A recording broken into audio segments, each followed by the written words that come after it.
Allez, bon, on va arrêter les bêtises. Je vous propose qu'on commence ce énième entonnoir du Bitcoin. Je sais même plus quel numéro on est. 35 ou Donc, 36. ouais, l'un des deux, 37, je pense. Voilà, donc on a eu trois chiffres de la part de deux speakers différents pour vous montrer un peu l'état de la journée. N'oubliez pas donc de liker et de partager la vidéo du replay sur YouTube, sur la chaîne de Découvre Bitcoin bien évidemment, et d'aller sur toutes les plateformes. Aujourd'hui, on va parler de trois sujets comme d'habitude. Le premier sujet, ça sera à propos de la santé économique des mineurs. On fera un petit point un petit peu sur ce qui se passe en ce moment et comment les conditions de marché ont affecté finalement ces mineurs-là, puisque c'est eux qui sont quand même les garants du hash rate et donc la sécurité du réseau. En deuxième sujet, on parlera de Wasabi 2.0. Et donc on verra si c'est une solution qui est absolument horrible ou si c'est quelque chose qui est capable de concurrencer Samurai.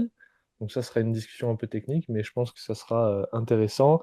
Et enfin, troisième sujet qui nous avait été proposé par le posthume John, on parlera de la Tail Emissions de Monero. Et donc, on fera un petit débat autour de la politique monétaire pour savoir un petit peu si c'est une bonne idée, si c'est une mauvaise idée, et quelles leçons on peut en tirer pour Bitcoin. Est-ce que quelqu'un veut ajouter quelque chose avant qu'on commence?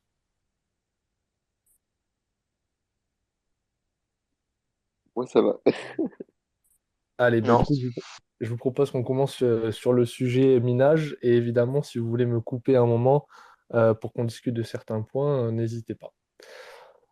Donc, le premier sujet, c'est un article que j'ai coécrit avec David Lawant pour Bitwise Research. Donc, c'est un article qui est à la base dédié aux investisseurs institutionnels et c'est une petite note qu'on a rédigée pour parler un petit peu des mineurs de Bitcoin qui sont listés en bourse. Donc, il faut savoir qu'aujourd'hui, la majorité quand même du hash rate sur Bitcoin, elle vient de mineurs qui sont listés en bourse. Et nous, on s'est concentré sur ceux qui étaient listés aux États-Unis. Merci Roxy de l'avoir mis en haut du space. Vous pourrez le lire à la fin si vous voulez. Et donc les conclusions qu'on a tirées un petit peu, c'est les suivantes. La première, c'est que purement en termes de prix, les mineurs qui avaient fonctionné un petit peu comme un high delta Bitcoin à l'époque, ou tout simplement, on va dire ça, comme des shitcoins, c'est-à-dire qu'à chaque fois que Bitcoin prenait 10%, les mineurs prenaient 20%. À la baisse, c'est exactement pareil. Et donc, on se retrouve dans une situation où, même si en moyenne, le Bitcoin a perdu, allez, on va dire 70%, les mineurs, eux, ont perdu entre 85 et 90% de leur valeur depuis un an. Et il y en a certains qui tradent en dessous de leur valeur intrinsèque, c'est-à-dire juste de la valeur de tous leurs ASIC combinés. Donc, on arrive sur des valuations qui sont assez bizarres avec des multiples très très faibles. Et donc, ça peut être une opportunité intéressante d'achat pour les gens qui sont spécialisés dans ce domaine. La deuxième chose, c'est que malgré tout, on a vu quand même au cours des 2 dernières années une croissance absolument phénoménale de ces mineurs, surtout les mineurs américains, puisque entre 2020 et 2022, la part du minage aux États-Unis, elle est passée de 3% à quasiment 40% aujourd'hui. Donc, faut bien comprendre que tous ces mineurs-là, donc les marathons, les Riot, vous les connaissez tous, ils sont en train de véritablement prendre d'assaut le réseau Bitcoin en termes de part de marché. Et donc, même si aujourd'hui, ils commencent petit à petit à réduire leurs prévisions de hash rate pour l'année 2022, il faut bien comprendre que c'est quand même des entreprises qui, pendant 2 ans, ont énormément délivré de hash rate. Et donc, malgré tout, c'est des entreprises qui restent solides à ce niveau-là. Est-ce que quelqu'un a des questions déjà pour l'instant ou pas du tout? C'est super clair, merci beaucoup. Ok. La troisième chose dont on peut parler aussi, c'est les marges brutes pour les mineurs. Et donc ça, c'est quand même super intéressant. C'est en regardant un petit peu les earnings des mineurs, on peut déterminer ce que ça leur coûte de miner un Bitcoin simplement avec leur coût électrique. Et donc on peut déterminer, entre guillemets, une sorte de break-even cost pour ces mineurs. Et donc en analysant un petit peu l'ensemble des mineurs, on voit que ce break-even cost, donc le moment à partir duquel théoriquement, ils mineraient à perte. Il se situe entre 5 et 18 000 $ pour ceux qui sont tout en haut de la cost curve, avec une moyenne à peu près, on va dire, en dessous de 10 000 $. Et donc, ça montre bien que même si aujourd'hui on tourne allez, entre 18 et 20 000 $, on a quand même la majorité des mineurs qui sont dans une situation encore de profit. Mais ce qui est intéressant de prendre en compte, c'est que ça prend juste l'électricité, le coût électrique en compte. Il faut bien se rendre compte que ces mineurs-là, ils ont de la dette à repayer, ils ont le coût des machines à payer, et ils ont les futures orders qu'ils ont passés avec les Bitmain, les microBT, etc., aussi à payer dans les mois qui arrivent. Il y a aussi le coût de l'infrastructure, et il y a évidemment le coût des employés, de gérer l'entreprise, etc. Et donc, on arrive dans une situation où euh, ben, on a certains mineurs qui ont commencé à vendre leur Bitcoin. C'était une des promesses qu'ils avaient fait l'année dernière. La majorité d'entre eux, voilà, une grosse partie de leur marketing, c'était de dire, nous, on ne vend pas nos Bitcoins, on hodl, etc., pour faire un petit peu une stratégie à la Michael Saylor. Sauf qu'aujourd'hui, ben voilà, on a Riot, on a Bitfarms, on a Core Scientific qui commencent à vendre, à liquider une toute petite partie de leur trésorerie en Bitcoin pour couvrir leur coût mensuel. Donc c'est intéressant de voir ce qui se passe à ce niveau-là. Et on peut imaginer que si cette situation de prix en baisse continue, euh, les mineurs qui seront capables de tenir le plus longtemps en termes de coûts seront peut-être en position d'aller racheter directement les mineurs qui n'auront pas fait un bon travail en termes de treasury management. Donc on aurait peut-être une période où finalement l'industrie va encore plus se centraliser autour de quelques acteurs qui ont réussi à survivre au bear market. Et enfin, la dernière chose dont on peut parler au niveau des mineurs, euh, c'est c'est un peu une manière de voir l'avenir, et c'est sur ça qu'on a choisi de terminer l'article avec David, c'est de regarder le niveau de dette de ces entreprises. Et en fait, on s'est rendu compte que finalement, la majorité des entreprises, elles ont un niveau de dette qui est finalement assez faible. Et si on le compare au S&P 500, si on compare l'industrie au S&P 500, c'est carrément l'industrie qui est le moins endettée, puisque son ratio d'endettement, il est carrément à moins 5%, alors que la moyenne de l'industrie, on va dire qu'elle est entre 55 et 70%. Alors, il y a deux raisons pour ça. La première, c'est que la majorité des mineurs, ils ont réussi à se financer l'année dernière avec des actions, donc en vendant des actions, en diluant le stock de la boîte plutôt que de prendre de la dette. Euh, et la deuxième raison, c'est que ben, pendant 2 ans, ils ont fait tellement de cash qu'ils n'avaient pas forcément besoin d'aller emprunter. Par contre, euh, même si ça reste aujourd'hui une industrie qui est très peu endettée finalement, dans un bear market où il y a très peu de liquidité et plus généralement, vu les conditions macroéconomiques aujourd'hui des marchés financiers, ça va devenir extrêmement difficile de lever des fonds avec des actions. Et donc ces mineurs-là vont devoir privilégier la dette. Et c'est peut-être finalement un des facteurs les plus importants qui va venir impacter et qui va venir décider finalement quels sont les mineurs qui vont réussir à survivre au bear market. Et on conclut l'article en disant finalement, ben, c'est peut-être ceux qui vont réussir à s'endetter le plus qui vont réussir à survivre. Ouais, bien fiat tout ça. Bah, en tout cas, merci beaucoup Guillaume pour le résumé. C'était top. Est-ce que vous avez regardé également le prix des machines ou pas? Parce que je me pose toujours la question si quand le prix baisse, les prix des machines baissent en réusage, est-ce que c'est des mineurs commencent à vendre ou pas? Est-ce que tu vois un peu des mouvements dans ce sens-là ou il n'y a pas d'infos?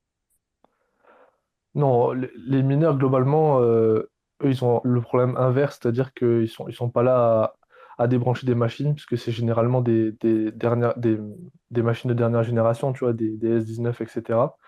Donc eux, ils débranchent pas les machines. En général, c'est plus des mineurs qui sont un petit peu plus anciens qui vont aller débrancher des S9, éventuellement des S17, etc. Ce sont les coûts électriques. Après, effectivement, les machines ont baissé en termes de prix, mais l'extrême majorité des orders qui ont été passés, ils ont été passés entre mars et décembre de l'année dernière. Et donc finalement, c'est des machines qui ont déjà été payées à des coûts assez élevés. Et il y a un truc intéressant du coup à se demander, c'est est-ce que les mineurs vont essayer d'aller renégocier les prix avec Bitmain ou MicroBT, et comment ça va impacter justement l'industrie dans le futur, parce que l'année dernière, il y a quand même des mineurs qui sont allés acheter des ASIC à 100 dollars le TRH, alors que Marathon l'année dernière arrivait à choper des S19 de dernière génération à 20 dollars le TRH. Donc c'était un multiple de x5 en un an sur le prix des machines. Donc c'était quand même un petit peu la foire l'année dernière. Ok, super. Ouais, ça va être intéressant. C'est que si Bitcoin crash bas, c'est pas gênant, mais s'il stagne pendant plusieurs mois et longtemps dans des niveaux bas, ça va commencer à chauffer, comme tu le dis.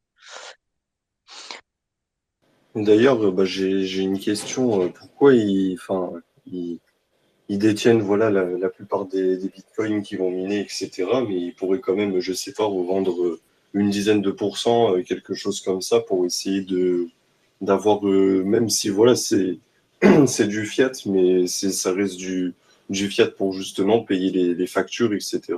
Et en plus, ça fait du bitcoin, de ce que j'ai compris, quand même beaucoup moins cher que sur voilà, le marché classique. Donc ça peut être bénéfique pour eux de justement diluer un peu la capacité de BTC et à l'inverse être rémunéré et pouvoir continuer à sécuriser le réseau. Ouais, mais je pense que justement, ils ne veulent pas vendre. En fait, c'est tous les gars, tous les mineurs qui sont forcés de vendre des bitcoins, c'est ceux qui ont mal géré, comme Guillaume l'a dit, ceux qui peuvent pas prendre de la dette. Dans le monde dans lequel on est, autant prendre de la dette si tu peux. Donc finalement, ils n'ont pas voulu vendre à 60 pour faire leur sailor, ils ont pris de la dette. Et aujourd'hui, tu en as certains qui sont forcés de vendre alors qu'ils n'ont pas envie à ces prix-ci. Euh, mais oui, il pourrait. Ben, il y a une courbe hein, que vous devez tous, enfin que je pense que tout le monde a dans sa tête, où on voit les mineurs qui vendent et quand c'est rouge en bas, bah, ils vendent et sinon ils hodlent. Et en ce moment, ils vendent. C'est ça.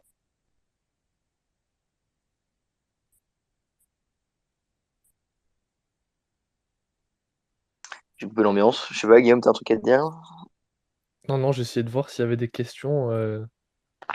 Ouais, moi Dis-moi. j'ai deux remarques, deux trucs qui m'ont surpris en lisant l'article. Le premier, c'est vraiment Mara donc Marathon qui est enfin, enfin bien meilleur que les autres en termes de coût par Bitcoin miné. Et donc si j'ai bien compris par rapport à la méthodologie, c'est juste qu'ils ont un méga deal niveau coût d'électricité. C'est juste ça. Non, alors Marathon, c'est un peu un truc particulier parce que si tu veux, eux, ils hostent la majorité de leurs machines avec Compute North. Et du coup, en fait, ils n'ont pas vraiment de coût d'infrastructure à prendre en compte. Alors, évidemment, euh, il y a le fait que ben, si demain Compute North décide d'augmenter les prix du hosting, ils vont se retrouver dans une position très compliquée. Mais après, l'autre côté de la pièce, c'est que Marathon, c'est de très loin les plus gros clients de Compute North. Donc, ils ont sûrement, tu vois, énormément de leverage dans les négociations. Donc, c'est pour ça qu'ils ont un coût aussi bas. C'est parce que eux, ils ont juste besoin de se focus sur acheter des machines à bas prix. Et c'est ce qu'ils ont fait l'année dernière. En fait, ils ont passé des orders à plus de 100 000 machines d'un coup pour plusieurs centaines de millions de dollars. Et c'est ce qui fait qu'aujourd'hui, ils ont pris un peu d'avance. La grande question parmi les analystes dans le minage, c'est quelle est la meilleure approche?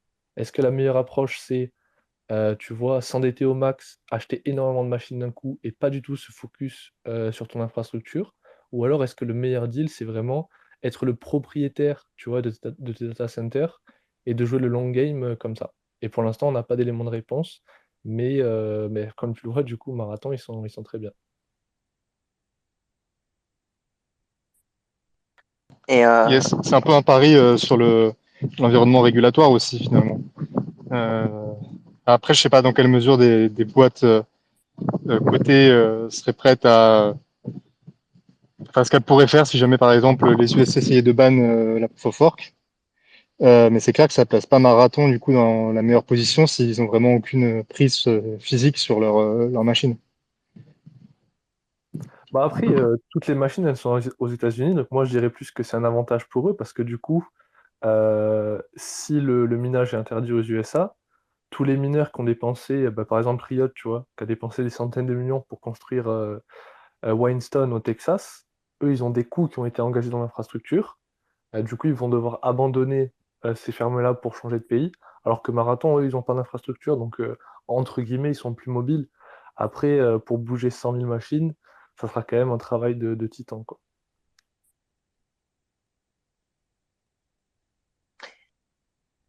Moi, j'ai une question par rapport à un truc que tu disais assez intéressant. Donc, tu disais que la valorisation finalement de ces boîtes sur la bourse US était très basse.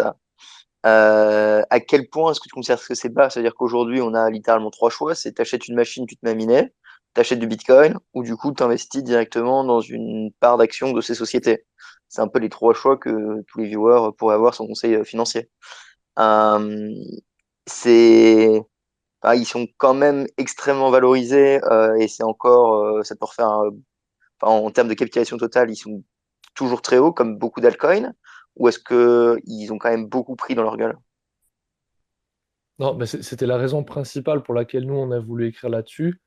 C'était un petit peu pour ancrer dans l'esprit collectif que voilà, les mineurs, ils ont été sévèrement punis par le marché, beaucoup plus que ce qui était nécessaire. Et donc aujourd'hui, l'opinion de Bitwise, c'est que la majorité des mineurs sont sous-évalués et qu'ils ont pris dans la gueule, entre guillemets, plusieurs corrections qui étaient en quelque sorte décorrélées du marché plus général, puisque vu qu'évidemment ces mineurs-là aussi ils sont tradés en bourse, quand la bourse va mal, les mineurs vont mal aussi. Après, par rapport aux trois options que tu as données, tu vois, acheter, miner ou aller acheter des actions, moi, personnellement, j'ai pas d'action sur les mineurs et plus globalement, je déconseille aux gens, euh, si c'est pas des gens qui sont spécialisés dans la finance, qui sont pas capables finalement d'aller analyser en détail tous les mineurs, etc., je déconseille d'aller essayer de grappiller quelques pourcents en plus par rapport au Bitcoin là-dessus. Mais par contre, voilà, si vous passez énormément de temps sur les mineurs et que vous êtes capable de déterminer, voilà, ben, lui est meilleur que lui, il va mieux s'en sortir dans le futur, c'est une opportunité assez intéressante de générer plus de rendement que Bitcoin dans le futur. Mais voilà, c'est pas donné à tout le monde, quoi. Hmm. Ou alors une diversification de votre portefeuille en mode du Bitcoin en brut, du Bitcoin qui mine en DCA non KYC et des actions qui sont à part. Merci pour les détails, Guillaume. Yep, carrément. Voilà, si jamais, moi, le minage, c'est mon dada, donc si jamais des gens ont des questions ou quoi, n'hésitez pas à m'envoyer un petit DM. Ça me ferait un plaisir de vous répondre. Je vous propose qu'on enchaîne sur le deuxième sujet, sauf si... Alors, je vois que peut-être il y a Vince qui a une question. Vince, je sais pas si tu nous entends. Si tu as une question, je t'en prie. Bonjour tout le monde. Et c'était ouais pour le point là sur le lien, enfin ou la différence entre investir directement dans Bitcoin ou des miners. C'est ça, c'est que les miners, c'est aussi des compagnies et puis tu as le risque là, que la compagnie disparaisse ou fasse faillite ou se fasse racheter. Là. Et ça, contrairement à Bitcoin où par exemple le prix peut tomber bas et puis le jour où ça va remonter, tu as toujours tes Bitcoins. Là, si jamais la compagnie fait faillite et même le jour où Bitcoin va remonter, ben là, tu auras perdu ton opportunité là-dedans. Donc, c'est un risque assez différent là, de juste acheter des bitcoins et de les garder sur du long terme. Et puis, les compagnies minières des fois font des choses assez particulières. La Bitfarm, par exemple, ils ont vendu là, leur bitcoin, enfin une partie des bitcoins récemment, là, mais ils en avaient acheté aussi, je pense, autour de 40 ou 50 000 dollars. C'était pas très clair là, pourquoi ils avaient choisi d'acheter des bitcoins là, en plus de ceux qui gardaient. Puis là, ils se retrouvent à les vendre pour payer des dettes. Donc, c'est ça. Là. Donc, tu es quand même à la merci là, du risque de la compagnie de faire faillite et puis du management de prendre des décisions là, qui peuvent être un peu aléatoires ou puis même ou de diluer les actions là, si jamais ça va mal. carrément. C'est pour ça que de toute façon, le mieux, c'est de faire son petit DCA sur Bitcoin et pas d'essayer d'aller faire le loup de Wall Street sur les marchés financiers. Si je peux faire l'avocat du diable juste avant qu'on passe sur le sujet 2, pour tous ceux qui se posent la question pourquoi dans ce cas tu prendrais des actions, c'est parce que tu peux imaginer avoir des dividendes en plus et donc tu as une rente en plus d'être exposé à Bitcoin. Bref, ce serait la réponse facile pour tous ceux qui sont pas du tout calés en bourse en règle générale. Ouais, et Mais puis franchement, faites vos propres recherches et c'est compliqué. aux US et au Canada, puis sûrement en France aussi, là, tu as, t'as des comptes particuliers avec les actions, bah, aussi avec les ETF, là, qui sont exemptés d'impôts. Là. Donc, il y a des gens qui, si jamais tu veux optimiser tes impôts, ont aussi intérêt à aller sur des actions versus des bitcoins, là, où tu peux pas pour l'instant les avoir là, dans les comptes sans impôts.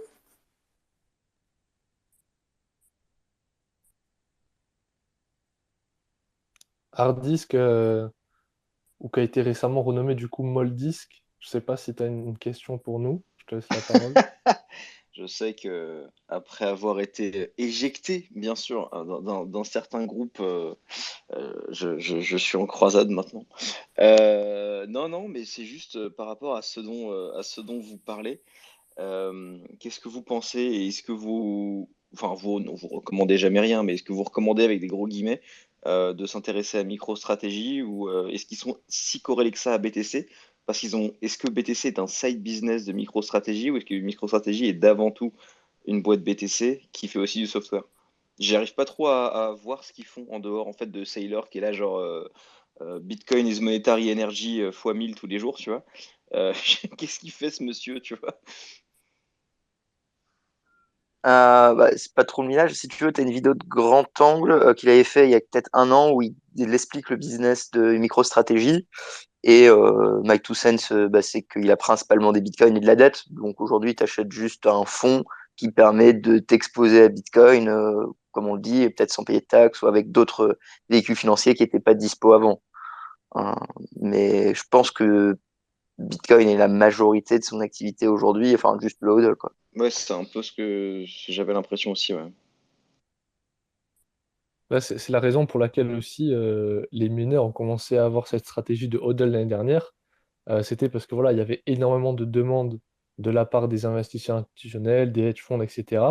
Et il n'y avait pas de solution d'aller investir dans du Bitcoin pour ces gens-là. Il n'y avait pas d'ETF, etc. Et donc, le moyen le plus facile pour les boîtes de s'exposer au secteur, c'était d'acheter du micro-stratégie, c'était d'acheter des mineurs, etc. Parce que voilà, Ouais, mais de non, mais manière exactement, inhérente, mais c'est eux qui ont le c'était Bitcoin. pareil aussi, je crois, pour les Américains pendant longtemps, qui ont un 401k ou des plans de placement comme ça, où tu peux pas vraiment avoir du spot BTC dessus, parce qu'on n'a toujours pas d'ETF, sa mère, là. Mais oui, c'est ce que disait aussi Vince, c'est que parfois, quand tu as des fonds bloqués dans un outil d'investissement X, tu peux pas forcément avoir du BTC. Alors, ben, je vois que John nous a rejoint. Bienvenue à toi. Bonne fête des pères, John. Et Fanny aussi, je crois que tu as bugué, donc je t'ai réinvité. Voilà. Je vous propose qu'on enchaîne sur le deuxième sujet. Wasabi 2.0. Alors, que penser de Wasabi 2.0? Bah, je vais peut-être laisser Lounès présenter tout ça, et puis après, on peut avoir un débat sur les CoinJoin en général. Enfin, je sais pas si même Lounès ou Roxy, vous voulez présenter ce que c'est les CoinJoin de base, mais voilà, je vous laisse la parole. Vas-y, Lounès. Ouais, on a déjà pas mal parlé de mixing sur l'entonnoir. Du coup, pour rappeler vite fait ce que c'est un CoinJoin, c'est plusieurs personnes qui se mettent d'accord pour faire une transaction, qui dépensent chacun des UTXO qui leur appartiennent, et dans le but, généralement, de briser les liens entre, leur, entre les transactions. Et du coup, on a Wasabi 2.0 qui vient de sortir, qui avait été annoncé il y a un peu plus d'un an, et qui est une version upgradée du protocole Wasabi de base Zero Link, il me semble, et qui est pour répondre à certaines problématiques que le protocole de base avait, notamment, notamment le problème du change dans le mixing, parce qu'en fait, quand vous lancez un mix avec Wasabi, vous allez rentrer dans une pool avec des UTXO d'un certain montant. Et du coup, toujours, enfin, à moins que votre UTXO soit exactement du montant de la pool, vous aurez toujours un change qui pourra enfin, vous doxer, qui est assez compliqué à manipuler sans faire d'erreur, etc. Et du coup, dans Wasabi 2.0, j'ai pas encore vraiment tout compris comment ils arrivent à faire ça, mais en fait, il n'y a plus de change du tout. C'est-à-dire ils mixent le TXO en entier. Donc, tout le montant. J'ai pas réussi à trouver énormément de documentation sur comment le protocole fonctionne et de réponses à mes questions concernant enfin, enfin, juste comment ça marche, quoi, parce que si toutes les UTXO en entrée ont des montants différents, en sortie, je vois pas trop comment on peut ne pas faire le lien avec les entrées. Du coup, je suis preneur de vos suggestions, Snitchy, si t'as un peu creusé, et Fanny, même. Vas-y, Fanny, je t'en prie. Ouais, moi, ce que j'ai compris pour le change, c'est il y a deux aspects. Il y a un aspect qui est le fait d'éviter d'avoir du change quand tu fais des transactions entre guillemets réelles, donc c'est-à-dire que tu veux vraiment envoyer des sous à quelqu'un, qui est de dire, en gros, le wallet essaye de trouver l'UTXO parmi celles que tu as à disposition et qui sont déjà mixées, qui va être le plus près possible du montant, quitte à le dépasser un petit peu. Et à ce moment-là, il va te suggérer d'envoyer un peu plus pour éviter de créer du change. Donc bon, ça me paraît, enfin, à voir comment ça se traduit en pratique. Faudrait, je sais pas s'ils ont modélisé un peu tout ça, mais de mon point de vue, et donc c'est vraiment, comment dire, j'ai pas vraiment d'études sur laquelle m'appuyer, c'est vraiment du ressenti, mais je pense que à moins d'avoir beaucoup d'UTXO disponibles avec des montants différents, bah il y a peu de chances que ça marche super bien dans le cas général, ce genre de truc. De temps en temps, ça peut marcher, mais souvent, enfin, je vois pas pourquoi tu aurais par hasard une UTXO qui est vraiment proche du montant que tu veux. Et ensuite, pour l'absence de change, il me semble quand même qu'ils ont, avec 2.0, la possibilité de... Enfin, en gros, tu peux rejoindre avec des UTXO de montants différents un CoinJoin. Et ensuite, derrière, tu vas pas ressortir avec forcément le même nombre d'UTXO. Et donc, tu auras des UTXO qui auront été entre guillemets fusionnés, deux UTXO à toi qui vont sortir sous forme d'une UTXO, une seule qui sera à toi, et qui pourrait par exemple être du même montant que des UTXO qui sont rentrés avec ce montant-là. Et donc du coup, c'est comme ça que je pense gérer l'obfuscation effectivement des liens quand tu as des UTXO de montants différents qui rentrent, et pour conserver quand même une entropie décente. Ouais, mais je vois pas comment c'est possible qu'il n'y ait pas de change là-dessus. Enfin, c'est pas possible que, enfin, de diviser suffisamment pour que enfin, tous les montants soient parfaits, tu vois. Ouais, moi j'ai pas vu qu'il y avait zéro change sur pour les rounds du TXO. Ce que j'ai vu, c'est qu'ils essayaient de faire en sorte que tu pas de change après dans tes spends, mais j'ai peut-être loupé un truc du coup. Parce Ok. Ouais. qu'effectivement, je vois pas trop non plus. Et ouais, je voulais juste rajouter un petit truc par rapport à Wazibly 2.0. C'est que vraiment maintenant, c'est un wallet avec pas mal de fonctionnalités et qui propose le CoinJoin automatique. Du coup, au-dessus d'un certain montant, ça va CoinJoin tes coins automatiquement sans forcément le lancer. Et, euh, et du coup, il y a encore le problème du change. Ça veut dire que c'est ce que tu racontais sur choisir, enfin proposer l'UTXO la plus proche du montant que tu veux envoyer, etc. Ça marche quand tu veux envoyer, mais pour le code automatique, je vois pas trop. Et ouais, c'est dessus. Ouais, c'était aussi pour parler des histoires de change. Alors, c'est vrai que bon, c'est bien d'annoncer ça à la personne, mais enfin, imaginons, je sais pas, moi, je vais me payer justement une bière dans la rue, et puis voilà, je veux rester entre guillemets anonyme, donc t'as le wallet qui m'explique ça. Et voilà, genre, je paye une bière entre guillemets pour 10 euros, je vais pas payer une bière pour 12 euros. Genre, c'est pas logique et ouais, c'est compliqué de dépenser un UTXO comme ça en entier pour un article. Faut forcément que l'UTXO, voilà, tu le gèles et tu le gardes de côté et que tu fasses n'importe quel swap ou même un submarine swap, etc. pour voilà, casser le lien. Et enfin, moi, personnellement, je suis vraiment déçu. De toute façon, je suis pas un utilisateur de Wasabi, mais voir qu'ils ont pris 1 an pour faire une release pour au final te faire bah, on a rajouté des panneaux d'avertissement. Merci les mecs, mais à ce moment-là, Samurai, ils ont fait la même UX, quoi. Bah, c'est vrai que c'était un petit peu comme ça que je le voyais, et ça a toujours été un peu la promesse de Wasabi, c'était de dire, voilà, nous, en termes d'UX et de facilité d'utilisation, on va venir démocratiser un petit peu les CoinJoin pour les gens qui seraient moins à l'aise vis-à-vis de l'utilisation de Samurai, puisque Samurai, ça peut être un petit peu effrayant au départ quand on ne sait pas trop ce qu'on fait, même si c'est, je pense, ici la solution que tout le monde conseillera pour faire des CoinJoin. Je ne sais pas si parmi les speakers, là, vous pensez quelque chose en particulier des 3 solutions qu'ils ont mis en avant. Donc apparemment, il y a la possibilité de choisir entre optimiser pour le coût, optimiser pour la rapidité et optimiser pour la privacy, avec la possibilité de sélectionner ses propres paramètres. Fanny, enfin, je ne sais pas ce que vous en pensez de ça.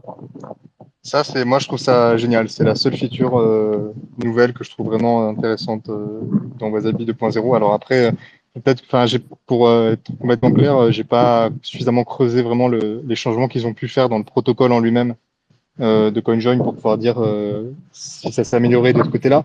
Mais en termes de user experience et de ce qui est visible, en tout cas, de ce que j'ai pu voir pour l'instant, ça, c'est la partie que je trouve vraiment intéressante.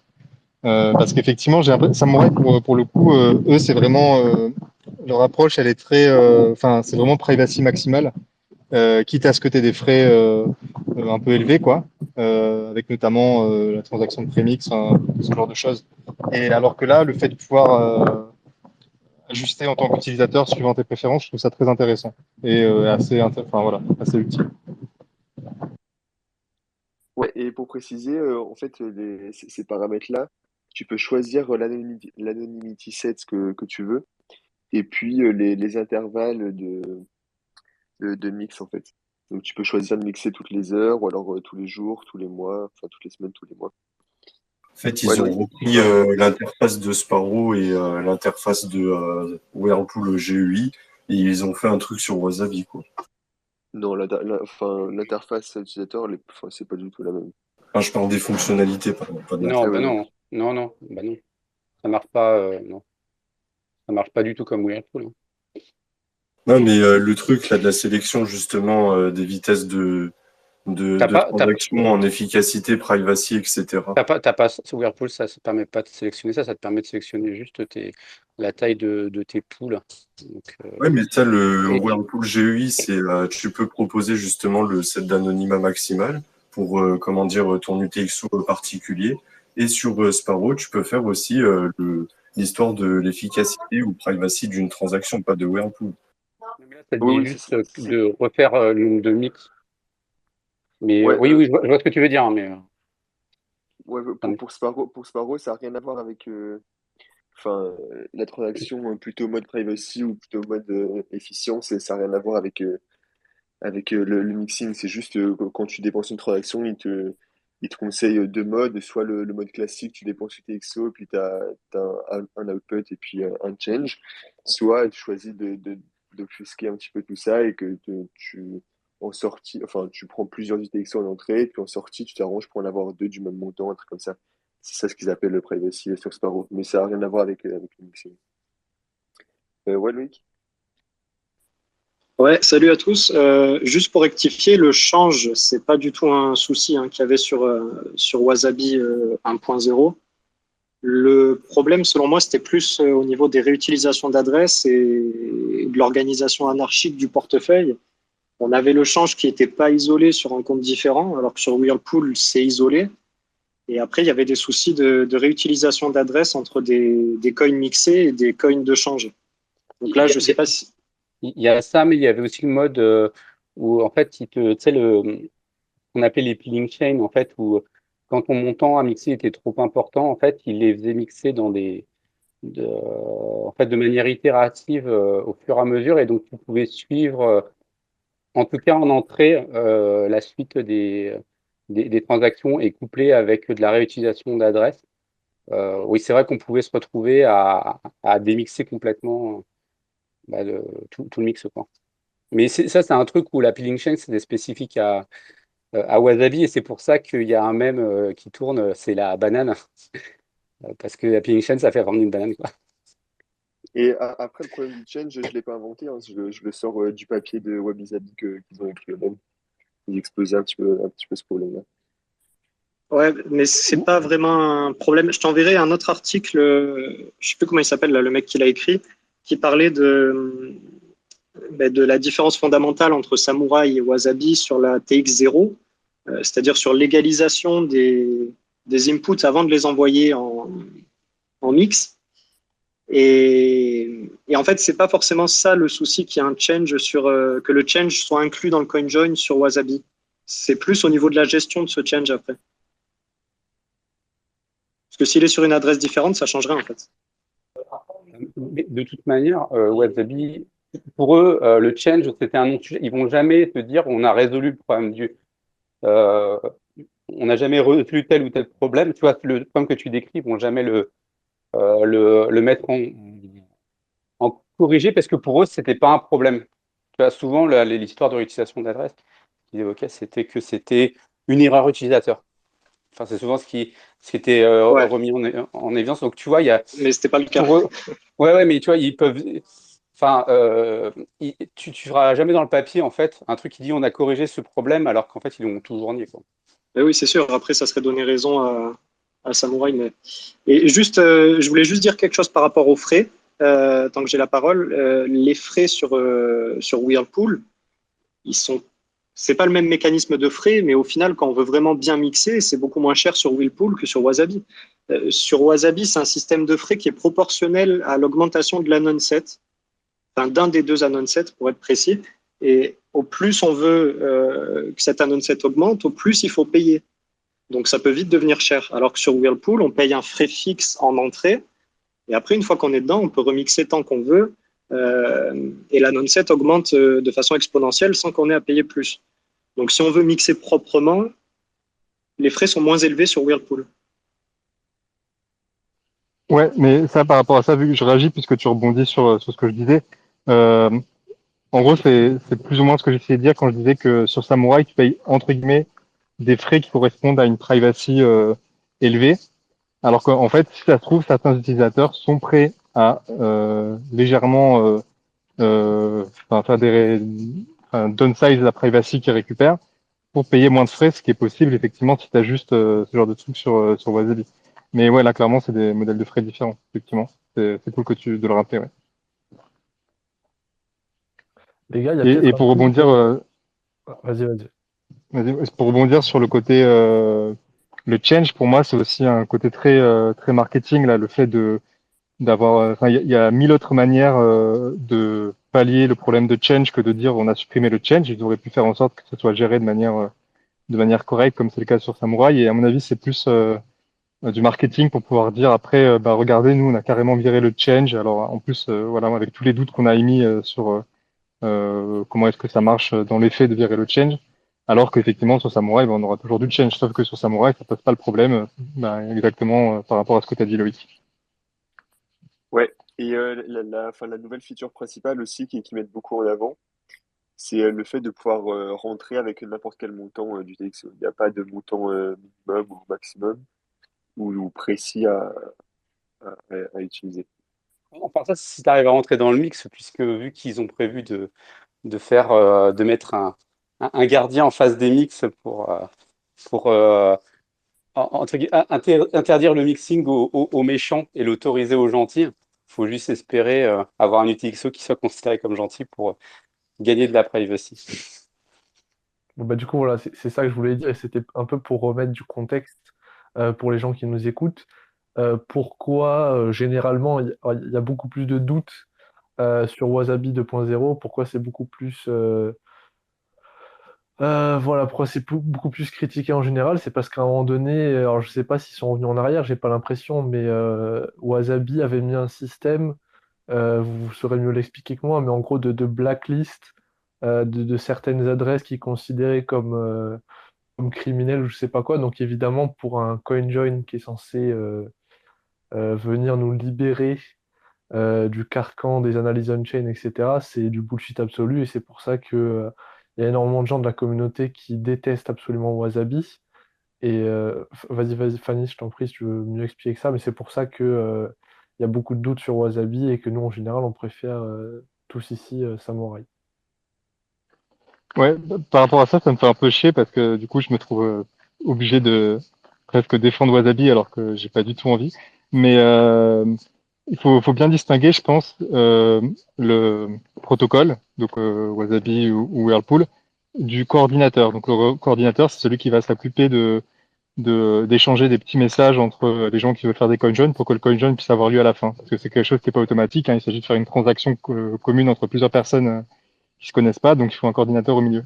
Et donc l'entité qui va effectivement faire du blacklisting, c'est, alors j'ai mangé leur nom, CK Snacks, un truc comme ça, je sais plus exactement, mais en gros c'est eux qui effectivement développent le protocole Wasabi, mais c'est le coordinateur qui blacklist et du coup on pourra toujours avoir des coordinateurs qui ne vont pas blacklister. Et qui vont du coup implémenter le protocole Wasabi, mais sans la partie blacklisting des UTXO qui ont un score de risque trop élevé.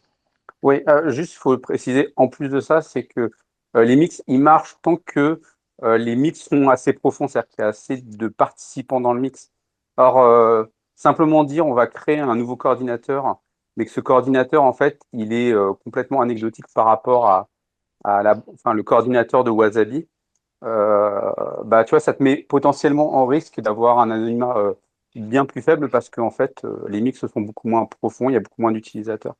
Donc, c'est là-dessus où il faudra faire attention pour ceux qui voudront utiliser Wasabi avec un autre coordinateur. Il faudra bien qualifier la capacité enfin, de mix de ce coordinateur alternatif. Ouais, surtout juste pour préciser, en plus sur Wasabi, il n'y a pas de mécanisme pour pas se faire rencontrer des coins qui se sont déjà rencontrés. Donc tu peux te remixer avec d'autres gars que tu as déjà vus pendant un moment sans forcément le voir. Alors, une question de Money Prof, et puis en plus, on laissera la parole après à Lounès et Snitchy pour changer de sujet, ensuite passer au troisième sujet. Vas-y, Money Prof, je t'en prie.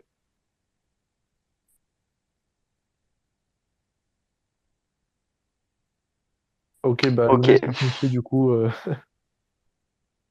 Ouais, ah bah merde, du coup j'ai. Ah oui, c'est comment ça s'appelle avec les coordinateurs, il y a un autre risque aussi. Vu que si on utilise un coordinateur qui n'est pas connu, du coup il y a très peu de volume. Et le fait qu'il y a très peu de volume, ça peut aussi vous désanonymiser, puisque on peut avoir un acteur qui a beaucoup de Bitcoin et qui veut désanonymiser quelqu'un. Et vu qu'il y a zéro entre guillemets volume sur ce coordinateur, et ben vous pouvez vous retrouver avec voilà un attaquant qui peut flood entre guillemets un cycle pour essayer de déterminer sur quelle adresse vous avez mixé. Oui, tout à fait. Fanny, peut-être que Complètement, tu mais partages le sujet. par rapport à ça, enfin, pour moi, ça va être le grand test, c'est-à-dire que les mecs qui développent Wasabi, ils ont clairement annoncé qu'ils auront un coordinateur avec censure. Et je trouve que c'est pas très clair aujourd'hui de savoir si le marché va plutôt s'orienter vers ce coordinateur avec censure ou s'il va plutôt y avoir un autre coordinateur sans censure qui va émerger naturellement. Parce qu'effectivement, le problème, c'est que c'est des marchés enfin, c'est des marchés de liquidité d'une certaine manière, donc il n'y a pas vraiment de sens à avoir 10 000 coordinateurs différents avec juste un peu de liquidité chacun. C'est bien mieux s'il y en a que quelques-uns avec pas mal de liquidité pour avoir un gros anonymity set. Mais c'est pas du tout clair, en tout cas pour moi, si. Enfin, j'ai l'impression que c'est un pari qu'ils ont fait en disant que en gros leur argument à eux, c'est bah, les gens normaux qui veulent juste de la confidentialité, veulent pas être mélangés avec des criminels. Mais pour moi, comme il s'adresse quand même à des bitcoiners, c'est pas du tout clair que l'argument tient parce qu'on sait tous ici que la définition de criminalité et d'illégalité est assez subjective. Donc voilà, c'est pas clair pour moi si le coordinateur qu'on voit tous aujourd'hui comme étant celui entre guillemets par défaut le restera dans le futur. En tout cas, il y a un coordinateur, comment dire, non censuré. Je vais pas mettre le nom en haut puisque je connais pas la fiabilité du coordinateur. Mais au moment où il y avait eu l'histoire avec justement l'annuaire là, qui blacklist, il y a un coordinateur qui s'est créé. Je vous l'enverrai en DM. Bon, super. Du coup, ouais, précision importante entre les coordinateurs et le logiciel en lui-même. Et comme a dit Fanny, on espère qu'on verra l'émergence d'autres coordinateurs, parce que bon, ZK Snacks, c'est un peu le food truck dans lequel travaille Lounès le dimanche. Donc du coup, sujet 3, Monero et la Tail Emissions. C'est un sujet dont on voulait parler depuis 2, 3 semaines, du coup, qui est en relation avec une mise à jour du protocole Monero, si je comprends bien, qui vient mettre une sorte d'inflation perpétuelle pour financer les mineurs, si j'ai bien compris. John, je te laisse mettre ce Non. sujet Alors, en c'est pas une mise à jour, hein, c'est prévu. Alors, session, je sais pas comment je vais t'appeler, hein, bon, pour être encore un peu plus accurate, mais non, non, c'est pas une mise à jour, c'est prévu depuis, il me semble quasiment le début que Monero apporterait cette entre guillemets amélioration vis-à-vis de Bitcoin, sur lequel on part du principe que Bitcoin, à terme, il y aura plus d'inflation du tout. Et donc, c'est potentiellement problématique si la chaîne ne devait pas être suffisamment utilisée. Donc, les mineurs ne pourraient pas engranger de frais de transaction. Et donc, comme amélioration, je dis bien entre guillemets, à Monero, ils ont dit, bon, bah, on part sur ce principe-là et on va dire, bon, bah, on va continuer de créer alors, une inflation perpétuelle, donc c'est pas une inflation à taux fixe, mais plutôt à montant fixe qui est de 0,6 Monero par bloc. Et de toute manière, s'il n'y a pas suffisamment de frais, et ben ou s'il n'y en a pas du tout, bah les mineurs auront toujours de quoi se sustenter. Et donc, tu vois, ça part en fait de cette thèse-là et sur lequel moi j'avais regardé un petit peu ce qu'il en était. Donc actuellement Monero là depuis quelques semaines ou un mois, ils sont maintenant en tailing emission, c'est-à-dire que ils ont plus que 0,6 XMR de créé par bloc. Euh, et donc là j'avais regardé où on en était. Attendez, je vais retrouver ce que j'avais posté. Donc Oui, là c'était il actuellement, y a 3 semaines. Hein. ouais, ouais. Donc là actuellement, on a eu en frais 0,00273 XMR.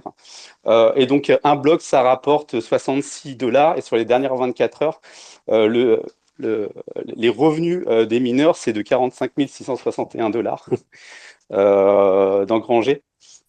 Si on le met en perspective avec Bitcoin, on en était à 18. Je ne sais plus à combien on en était. Hop, j'avais le chiffre par là.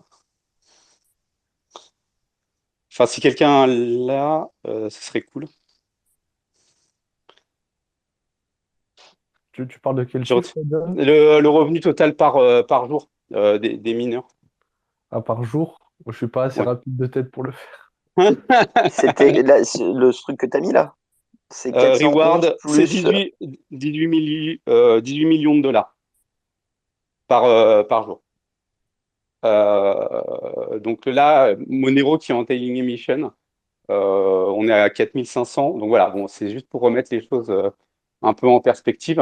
Donc ça, enfin, je voulais qu'on en parle parce qu'on avait eu un débat sur Twitter avec Rando. Et moi, ma thèse, c'est de dire, bah, si la chaîne Bitcoin n'est pas du tout utilisée, qui est une petite inflation à montant fixe ou pas du tout, pour moi, ça ne change strictement rien. C'est absolument pas suffisant pour, euh, pour que les mineurs soient suffisamment nombreux pour défendre l'état du registre, puisque c'est leur rôle.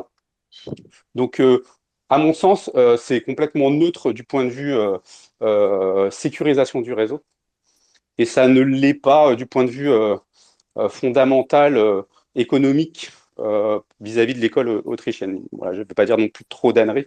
Donc moi, c'était un peu mon idée. Puis bah, après, c'était pour un peu échanger avec vous également là-dessus. Donc c'est pas une mise à jour, hein, je tiens à le préciser.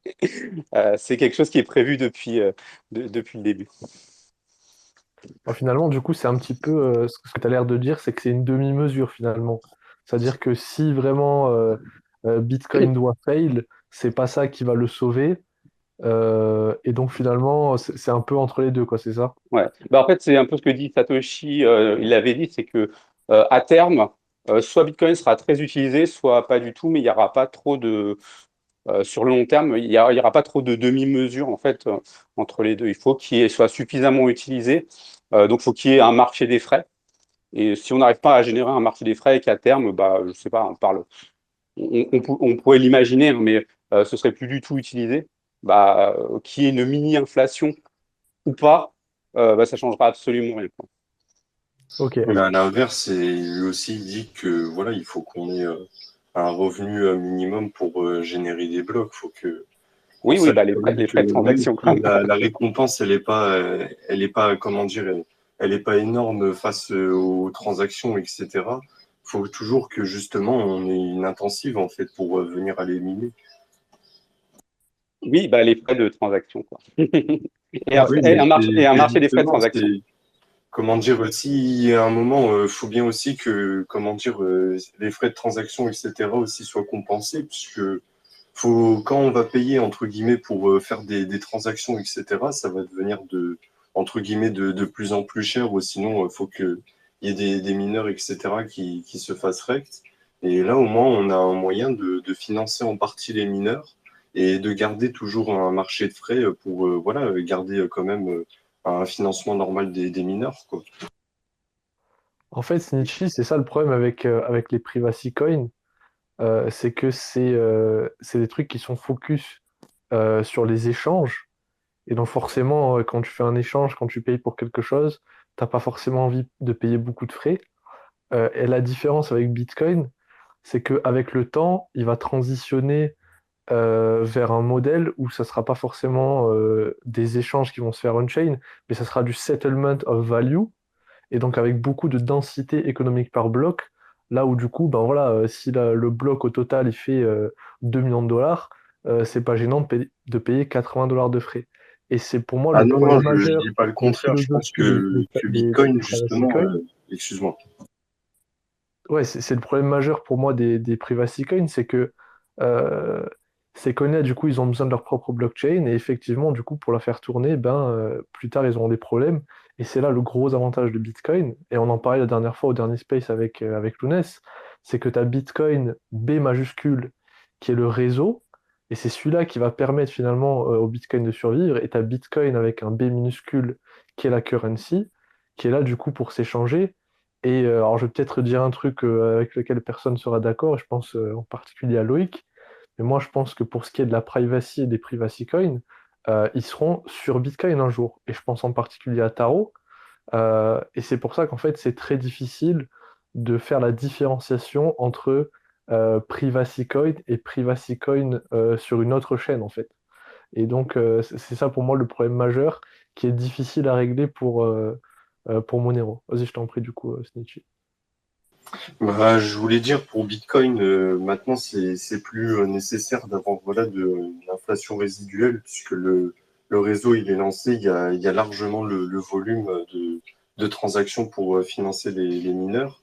Après justement c'est comment dire c'est un réseau pour faire des grosses transactions. Ça peut rester pratique d'utiliser Monero, je sais pas pour du payment trail etc. comme on fait, enfin comme on me le dit. Et voilà, ça permettrait d'avoir des transactions moins chères, etc. Et en gros, moi, ce que je veux, c'est juste défendre la taxe d'émission. Je pense pas que Bitcoin en a besoin, parce que voilà, ça fait 10 ans qu'on a adopté, comment dire, un protocole monétaire. Et c'est pas du jour au lendemain où tu vas casser ça. Et voilà, genre, enfin, il y a une éducation qui a été faite. Les gens utilisent Bitcoin puisqu'il y en a 21 millions, etc. Tu peux pas arriver du jour au lendemain et casser ça, mais ça reste une bonne alternative pour faire des petits paiements à côté, quoi. Et le problème de, comment dire, de la privacy sur des layers, etc., ou comme avec Taro, c'est qu'en fait, c'est des, comment dire, c'est des étapes tout le temps qui sont additionnelles sur Bitcoin qui te rendent en fait toujours plus visible à vouloir avoir de la privacy. Alors que là où tu as des bénéfices quand je fais des coin swap ou tu le fais directement avec un coin anonyme, c'est que tu as juste la transaction BTC qui se fait et les Monero, par exemple, derrière, sont pas traçables, etc. Donc, ça permet de vraiment avoir un échange qui est anonyme et qui est très difficilement flaggable, à moins que la personne ait, je sais pas moi, une réputation, etc., quoi.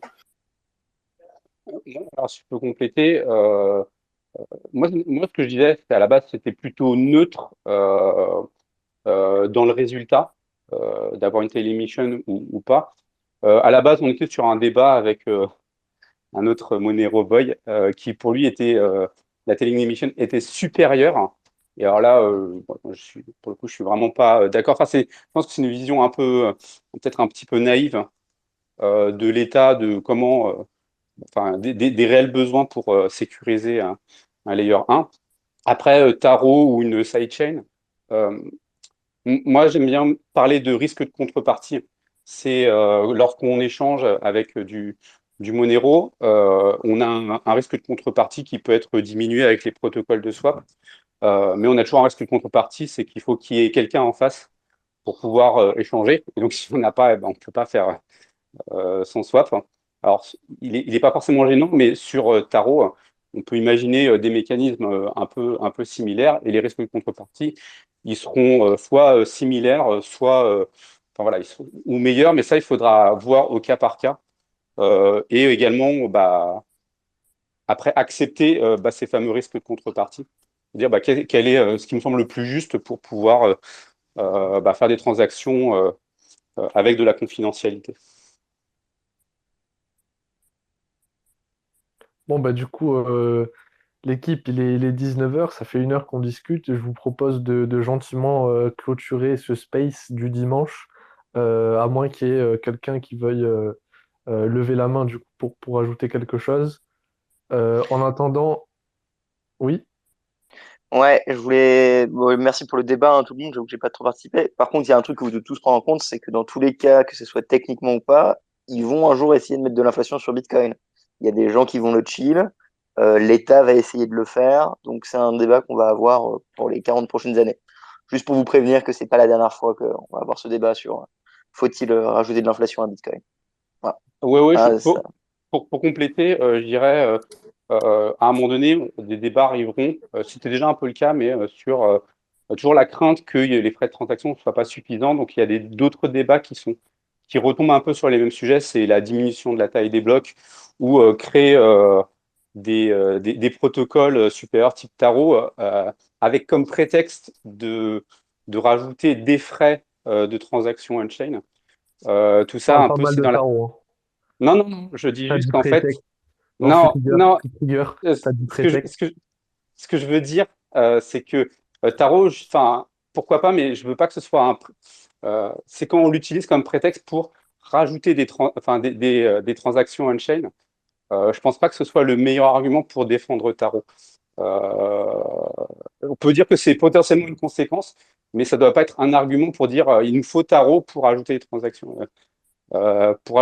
transactions on-chain et donc rajouter des frais. Je pense pas que ce soit la meilleure approche parce que ça sous-entend derrière qu'on pense qu'il y aura pas assez de transactions on-chain dans le fonctionnement naturel de Bitcoin. Mais ça, c'est que mon avis pour le coup. Oui. Alors, Ah bah il parle lui maintenant. je peux parler. Ah, ok. Bonsoir. Bonsoir. Je vous remercie beaucoup et je suis un peu en retard dans le live. Je passe me présenter très rapidement. Moi, c'est Moni Professeur. Je suis en Afrique de l'Ouest, plus précisément au Togo. J'ai aussi commencé l'aventure des cryptos, de la blockchain depuis les années 2018. Ça fait un bon moment que nous travaillons vraiment sur les sujets de ce genre. Aujourd'hui, je suis le cofondateur et manager d'une structure de blockchain, de formation, de sensibilisation blockchain basée au Togo ici. Je suis également partie de l'équipe C'est quoi la Tezos question, du Togo. coup? Tezos Togo, Non, voilà. c'est Non, quoi la question? en fait, oui, en fait, Et moi, bon, comme je suis un peu en retard dans le live, je voulais en fait savoir un peu sur un sujet. Je suis en train de voir que vous êtes en train de parler des frais de transaction Bitcoin et tout. Bon, avec les Taproot et voilà, une nouvelle fonctionnalité de Monero et tout. Mais en fait, aujourd'hui, moi, je discutais en fait avec certains de mes amis, de mes collègues. On se projetait dans l'avenir par rapport au dernier bloc qui sera miné en 2140, le dernier bloc du Bitcoin, où ici aujourd'hui, nous voyons que les mineurs sont payés par rapport aux frais de transaction et les nouveaux Bitcoins minés. Donc, on se disait, c'est l'intérêt là qui est en train de leur permettre aujourd'hui de pouvoir s'aventurer dans le minage. Maintenant, on se posait aujourd'hui la question de savoir si en 2140, le dernier bloc est miné, est-ce que les mineurs auront encore intérêt par rapport au minage du Bitcoin? Voilà, je ne sais Ouais, pas si on peut mettre ce débat aujourd'hui ou bien après. Bon, je ne sais pas trop. Juste, c'est un souci que je voulais avoir un peu d'explication. Voilà, merci. ouais, pour corriger, le dernier bloc Bitcoin ne sera pas miné en 2140. Vers 2140, il n'y aura plus de block reward. C'est-à-dire que la récompense pour un bloc miné, elle sera de zéro. Et du coup, les mineurs récupéreront uniquement les frais de transaction. Mais du coup, pour compléter, même avant 2140 et bien avant 2140, la création de nouveaux bitcoins sera extrêmement faible. Et bien avant 2140, il y aura un marché des frais de transaction où il n'y en aura pas. Et si on a un, bah, les mineurs, ils sont toujours là. Et si on n'a pas, voilà. Voilà. Et d'ailleurs, je t'invite à aller écouter les précédents Space parce que c'est un sujet dont on a parlé deux, trois fois bien en détail. Donc voilà, merci pour ta question. Et du coup, une dernière question et après on arrête de Guzy Z. Vas-y, je te laisse la parole.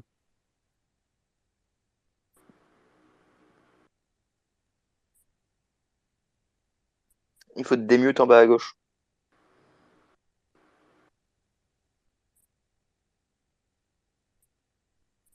Ok, bon, bah, du coup, les amis, voilà, je vous invite à liker le podcast et le replay sur YouTube. Roxy, je sais pas si tu veux nous faire ta magnifique outro habituelle, mais du coup, je vous donne rendez-vous à tous la semaine prochaine, dimanche à 18h, comme toutes les semaines. N'oubliez pas à souhaiter une bonne fête des pères à tous les papas. Je pense notamment à John et à Fanis. Et donc voilà, Roxy, je te laisse clôturer. Bisous tout le monde. Yes, non, tu l'as très bien fait. Merci Guillaume, John, Fanis, tout le monde. Merci aux Patreon et ceux qui suivent le newsletter. Suivez-moi sur TikTok, nouvelle aventure. Allez, bisous. Et achetez des t-shirts de Roxy aussi. Et tu veux le sur TikTok, il remonte un peu le niveau. Non, franchement, le niveau de TikTok, sans rigoler, c'est une catastrophe. Ça fait mal. C'est horrible. Mais bon, c'est comme ça. Allez, bisous. Tu peux fermer, Guillaume. Allez, bisous, je vais devenir Taro, Merci à tous, bonne soirée, bisous. Taro. Bonne soirée. Bisous. I love Taro. Merci d'avoir écouté la vidéo. Pour nous suivre sur les réseaux, c'est Découvre Bitcoin. Un grand merci aux Patreon, aux personnes qui font des donations ou qui nous soutiennent via le e-commerce pour qu'on puisse continuer à fournir des formations, tutoriels et interviews gratuites en 3 langues. Pour plus d'informations sur Bitcoin ou pour n'importe quelle autre question, rendez-vous directement sur www.découvrebitcoin.com. On se retrouve pour la prochaine vidéo. À bientôt les amis.